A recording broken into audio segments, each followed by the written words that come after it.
You've got your license revoked. Now what? Well, the first thing you need to do is find out when you can get it back. When are you eligible and why was your license revoked? In Michigan, revocations generally occur for one of two reasons. Either you've had 2 drunk drivings within 7 years, which means your license will be revoked for a minimum of 1 year, or you've had 3 or more within 10 years, which means you can't even think of appealing for at least the next 5 years. You need to start preparing for the future.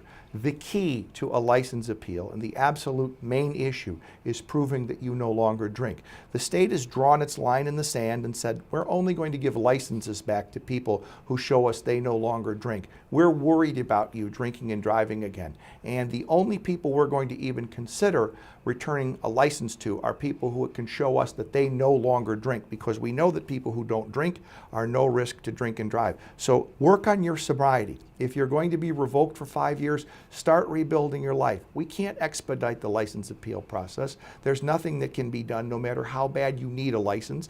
As one of the hearing officers always smiles and says, everybody needs a license. That's not the criteria. You're not eligible for either 1 or 5 years. So do what's necessary. Primarily focus on your sobriety and not drinking.